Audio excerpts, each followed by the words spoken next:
gas station stood like a forgotten relic at the crossroads of two desolate highways, its flickering neon sign spelling "open" in an unconvincing glow, surrounded by endless stretches of darkness. I was the night attendant, working the graveyard shift for extra cash, and as the hours stretched endlessly, I often found myself questioning why I agreed to this job. It was always eerily silent except for the hum of the fluorescent lights and the occasional car passing. But on this particular night, a sense of unease crept over me like a thick fog. The station's windows reflected only my pale face and the dim interior of the shop, making the world outside seem even darker. Around 2 a.m., a customer entered. A man in a tattered coat, face shadowed beneath a wide-brimmed hat. He placed a crumpled $20 bill on the counter without a word and gestured toward the coffee machine. His hands were unnaturally long, fingers like skeletal branches, and when I tried to make small talk, he simply grunted, his voice low and gravelly, like the scraping of stones. I watched him leave, the door chime echoing oddly in the stillness, but as he stepped out into the night, he seemed to dissolve into the shadows instead of walking to a car. I shook it off as exhaustion, but when I glanced at the CCTV monitor, the parking lot was empty. No sign of him at all. The unease deepened when I noticed something strange about the tape. Every time the man appeared on the footage, the screen would glitch and distort, his form bending unnaturally as if the camera couldn't fully comprehend him. Dismissing it, I returned to stocking shelves, trying to focus on the mundane task to keep my nerves steady. Then, at exactly 3:15 a.m., the power cut out completely, plunging the station into an oppressive blackness. My flashlight barely pierced the thick gloom as I stumbled toward the back room to check the breaker. But when I reached the panel, the switch was already flipped. That's when I heard it, the faint, rhythmic tapping of fingers on glass coming from the front of the store. My heart raced as I crept back, shining the beam of light across the counter, the aisles, and finally the windows. There was nothing there. The tapping grew louder and more insistent, and as I edged closer, I realized it wasn't coming from the windows. It was coming from the inside of the cooler doors. I froze, breath caught in my throat, as a shadowy figure pressed its face against the frosted glass, eyes wide and glowing with a sickly yellow hue. It mouthed something I couldn't hear, fogging up the glass with its breath, before vanishing the moment I blinked. I backed away, tripping over a display of snack bags, and that's when I noticed the shelves were no longer neatly stocked. Every item had been turned upside down, labels facing inward as if something had rearranged them in my brief absence. A low, guttural growl reverberated through the station, coming from nowhere and everywhere at once. I tried calling for help, but my phone was dead, the landline crackling with static when I picked it up. The air grew colder, each breath visible as a cloud, and the oppressive silence was replaced by the faint sound of whispering. Dozens of overlapping voices, all unintelligible, but they seemed to grow louder whenever I turned toward the exit. I made a run for it, but the automatic doors wouldn't budge, their sensors unresponsive despite the backup generator humming to life moments earlier. Desperation set in as I pounded on the glass, screaming for help into the vast emptiness outside. But the only response was the sight of another figure emerging from the darkness, dragging itself across the pavement in unnatural, jerking motions. Its body was wrong, limbs too long, head tilted at an impossible angle, and its face was a hollow void, blacker than the night around it. I stumbled backward as it reached the door, pressing its featureless face against the glass. Behind me, the whispering turned into shrieks, and when I turned around, the shelves were collapsing one by one, as though invisible hands were tearing the place apart. The lights flickered back on just in time to reveal the full horror. Every aisle was now filled with shadowy figures, their eyes glowing yellow, all staring directly at me. One stepped forward, its mouth opening impossibly wide, revealing a black abyss lined with needle-like teeth. I screamed, grabbing a wrench from under the counter, but as I swung, it passed through the figure as though it were made of smoke. They surrounded me, closing in tighter and tighter, until I could feel the freezing cold of their presence seep into my skin, their whispers now deafening roars in my ears. And then, just as suddenly as it began, everything stopped. The lights were back, the shelves were pristine, and the parking lot was empty again. Shaking, I checked the CCTV footage, but there was nothing, no figures, no destruction, not even me. It was as if the last hour had been erased. I quit the next day, but even now, every time I drive past that gas station, I see faint yellow lights glowing in the darkness, watching, waiting.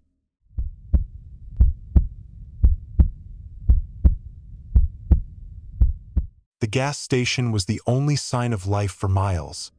A dilapidated pit stop on a stretch of highway, so deserted it felt like the edge of the world, swallowed by an ocean of darkness. I had taken the job out of sheer desperation, needing to make ends meet after losing everything. My apartment, my car, my dignity. Nights there were typically uneventful, but the isolation gnawed at me like rats in the walls. The place had a smell that never left, a mixture of stale coffee, gasoline, and something faintly rotten that no amount of cleaning could scrub away. On this particular night, the oppressive stillness was broken by the sound of a car engine sputtering into the lot around 2 a.m. A beat-up sedan rolled to a stop under the flickering canopy lights, but no one got out. I waited, watching through the grimy window as the car idled, its headlights cutting weakly through the fog that seemed to have materialized out of nowhere. Finally, I stepped outside, the cold air biting through my thin uniform, and approached the vehicle. The driver was slumped over the wheel, unmoving, their face obscured by shadows. I tapped on the window and called out, but they didn't respond. A sick feeling settled in my stomach as I reached for the handle, but when I opened the door, the car was empty.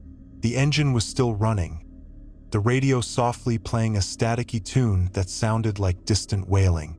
I backed away, heart racing, and stumbled back into the gas station, locking the door behind me. That's when the phone rang. The old landline hadn't worked in months, and yet it shrieked loudly, cutting through the silence. Hesitant, I picked it up, but all I heard was heavy breathing, followed by a faint voice whispering, "Don't turn around." My body went rigid as a cold draft swept through the room, and though every instinct told me not to, I couldn't stop myself from glancing over my shoulder. At first, there was nothing, just the aisles of snacks and the faint hum of the freezers, but then I saw it.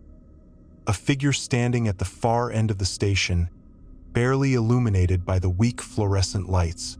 It was tall and impossibly thin, its head tilted to one side as though its neck had been broken. Its face, or what should have been its face, was a void, a swirling blackness that seemed to suck in the light around it. It didn't move, but I felt its gaze bore into me, an overwhelming sense of dread pinning me in place. The figure disappeared the moment I blinked, leaving the station eerily still again, but I couldn't shake the feeling that I wasn't alone. The sound of footsteps echoed faintly, soft but deliberate, and I realized with a sinking heart that they were coming from above. The station didn't have an upstairs. Grabbing the baseball bat I kept under the counter, I crept toward the back room where the ladder to the storage loft was.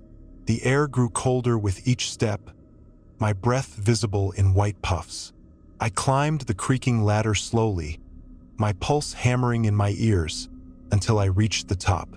The loft was empty, but the dust-covered floor held a single set of footprints that led to a far corner where a trapdoor I had never noticed before was now ajar, revealing a staircase spiraling downward into blackness. Against every ounce of reason, I descended. The staircase seemed endless, the air growing heavier with each step.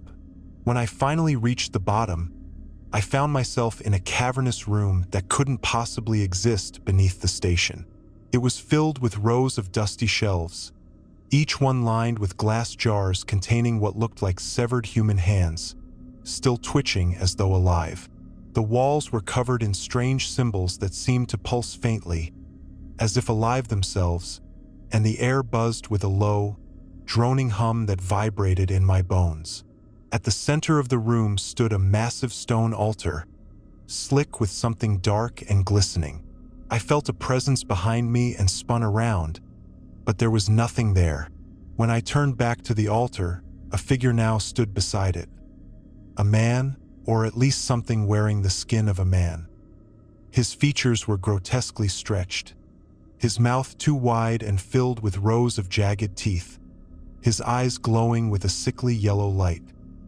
He raised a hand, and the jars on the shelves shattered all at once, releasing a cacophony of screams that made my ears bleed. "You shouldn't have come down here," the figure said, its voice a guttural rasp that seemed to come from everywhere at once. I tried to run, but my legs wouldn't move, as if the air itself had turned solid around me. The figure stepped closer, and as it reached out, I felt my body begin to burn from the inside out, my vision swimming with flashes of scenes I couldn't comprehend. Endless highways filled with shadows, faces staring at me from the void, and a gas station that stretched infinitely in every direction. When I woke up, I was back behind the counter, the morning sun just beginning to rise. The station was pristine, as though nothing had happened, but I could still feel the weight of that place beneath it, calling to me. I quit that day, leaving without even collecting my last paycheck, but no matter where I go, I can't escape the pull of the station. I see it in my dreams, always waiting, and every time I pass a gas station, I feel its presence, lurking just out of sight. One day I know I'll end up back there, and this time I won't be able to leave.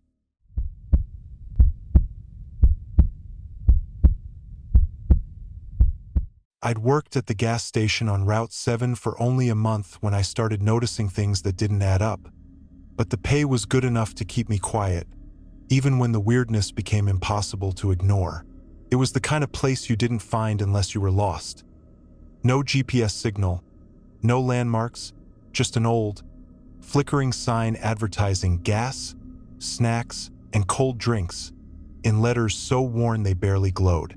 The first time I realized something was wrong, it was during a late shift when a trucker came in, looking pale and shaken.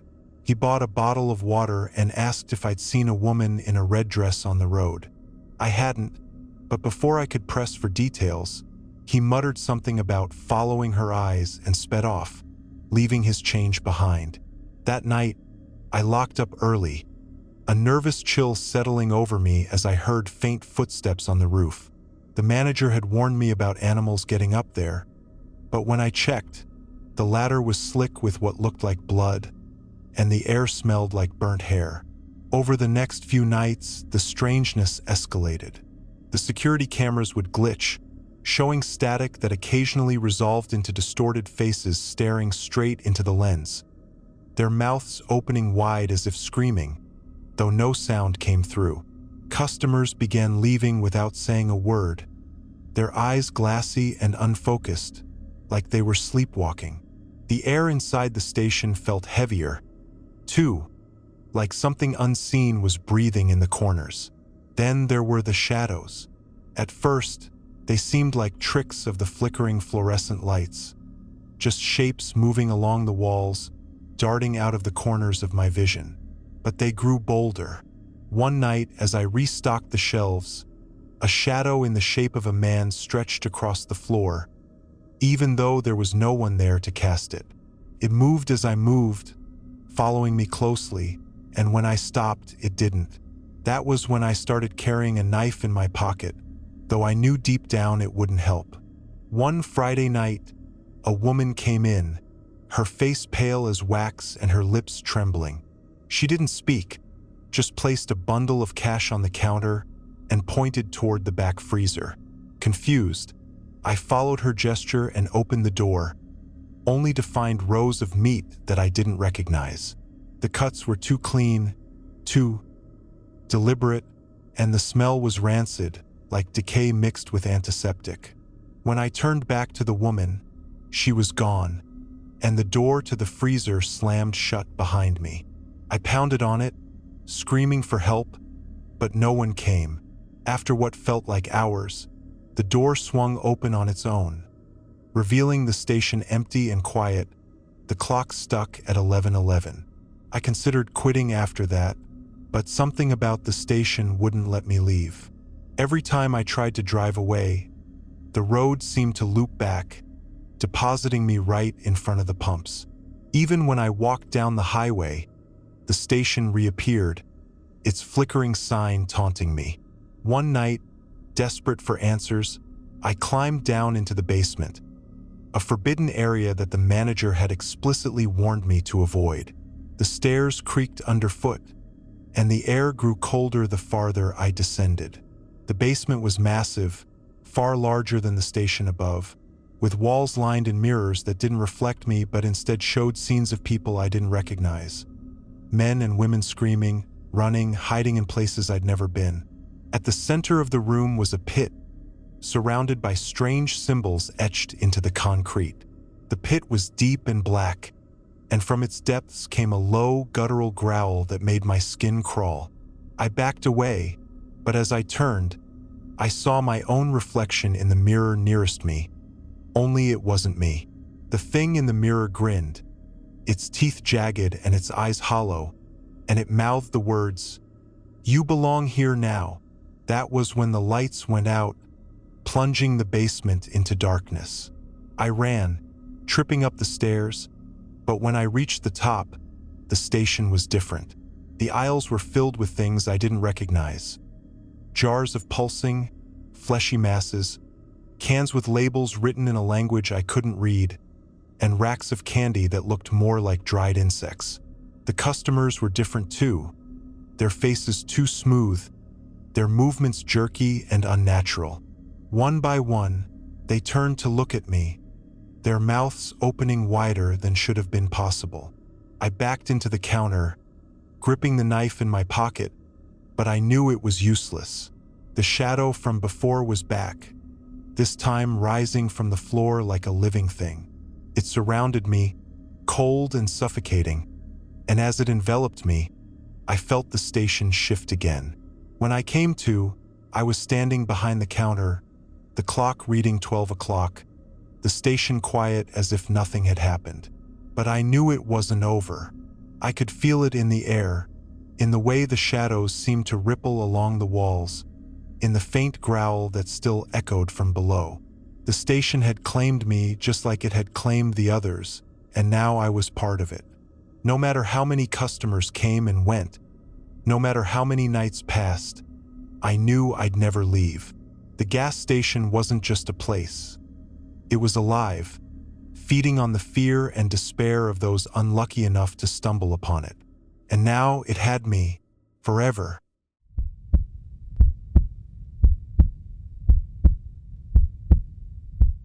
The gas station sat at the edge of the highway like a rotting tooth, the neon 24-hour sign flickering weakly against a sky that never seemed to brighten, not even during the day. I'd taken the job on a whim, desperate for work and desperate to leave my hometown, but if I'd known what I was walking into, I'd have chosen unemployment instead. The first few shifts were uneventful, empty aisles, bored silence, and the occasional car pulling in for a quick refill. The customers were odd, though, never staying long and never making eye contact. It wasn't until my third week, during the dead of night, that things started to unravel. The shift began normally enough. I stocked shelves and mopped the perpetually sticky floor while nursing a cup of stale coffee. Around 1 a.m., a storm rolled in out of nowhere, violent winds shaking the glass doors, rain hammering the roof like fists. A man stumbled in, drenched and wide-eyed, mumbling incoherently about them. He was dressed like he'd walked out of the 1950s. Pressed slacks, suspenders, and a fedora, and his hands trembled as he shoved a wad of cash into my hands, demanding cigarettes. When I turned to grab the pack, he was gone, leaving the door swinging open and wet footprints leading nowhere. I chalked it up to exhaustion until the power flickered out. I grabbed the flashlight from under the counter and stepped outside to check the generator. That's when I saw it. The highway was gone. In its place was a dense, shifting fog that swallowed the parking lot and seemed to stretch into infinity. The pumps were still there, but they looked old, rusted, as if they'd been abandoned for decades. I tried calling out, but my voice seemed to vanish into the mist, absorbed like a drop in an ocean. Panicked, I rushed back inside and locked the doors, only to find the store completely changed. The shelves were empty, the floor covered in a thick layer of dust, and the clock on the wall was frozen at 2:13. The air felt heavier, pressing down on me, and the faint sound of static buzzed in my ears. Then came the tapping, soft at first like fingernails on glass. It was coming from the cooler doors. My flashlight beam wavered as I approached, the tapping growing louder, more insistent. When I reached the doors, I saw them. Faces, dozens of them, pressed against the glass from the inside, their mouths moving soundlessly, their eyes wide and unblinking. I stumbled back, tripping over a fallen sign, and when I looked up again, the cooler was empty, the glass fogged with breath that shouldn't have been there. I tried the phone, but it was dead, the line crackling faintly with what sounded like distant whispers. The sound grew louder, and soon it wasn't just whispers.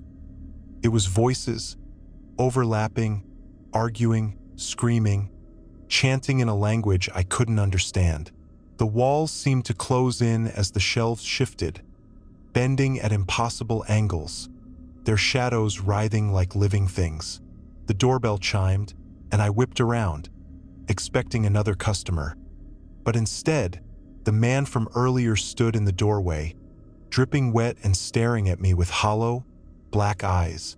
"They're coming," he rasped before collapsing into a pile of wet clothes.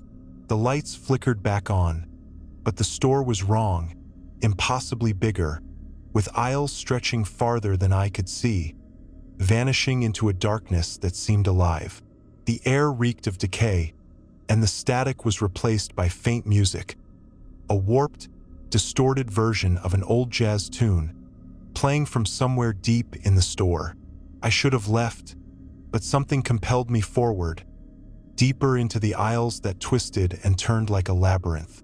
The products on the shelves were ancient, cans with labels I didn't recognize, some written in languages I'd never seen, others with no writing at all, just faded images of things that looked almost human. As I turned a corner, the floor gave way beneath me, and I fell into a dark, wet void that smelled of earth and blood. I landed in a cavernous space lit by a sickly green glow, the walls lined with rows of gas pumps, each one manned by shadowy figures with glowing eyes. They turned to look at me in unison, their movements jerky and unnatural, and one stepped forward, extending a hand that dripped with black ichor. "You've been chosen," it said, its voice a chorus of overlapping tones, male and female, young and old, all speaking as one. I tried to scream, but no sound came out, and before I could run, the figure touched my forehead, flooding my mind with images of endless highways stretching into darkness, filled with cars that never stopped and passengers with no faces. I woke up back at the counter, the clock reading 6 a.m., but something was wrong. My reflection in the glass was smiling, even though I wasn't, and when I stepped outside, the highway was back, but the fog still lingered at the edges of the lot, swirling like it was alive. The gas station hasn't let me leave since. Every time I try to walk away, I end up back behind the counter, the clock always frozen at 2:13. Customers come and go, but they're not real. I can see it in their eyes, empty and unseeing.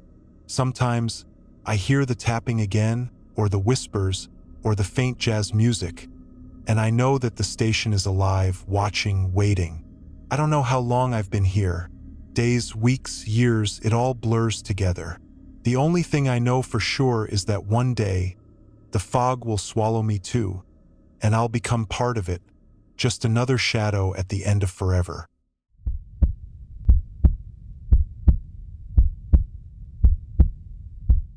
It started like any other night shift at the old gas station on Hollow Creek Road.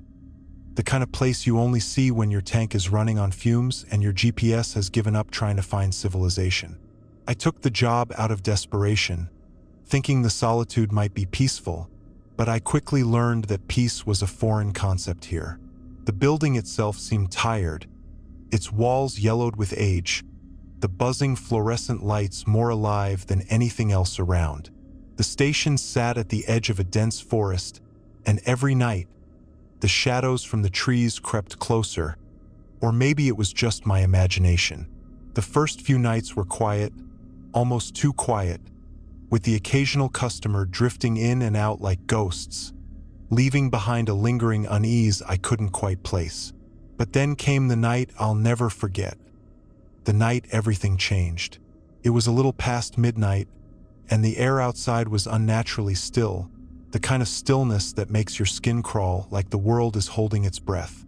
I was behind the counter, scrolling through my phone to stay awake, when the lights flickered, just for a moment.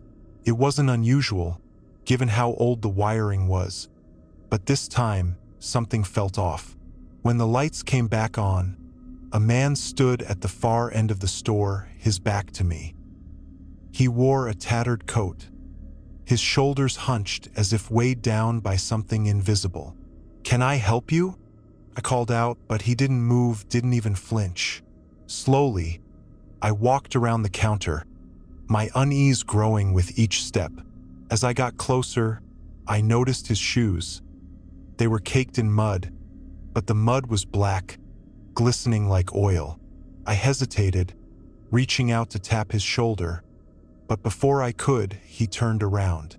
His face, or what should have been his face, was blank, a smooth, featureless expanse of pale skin.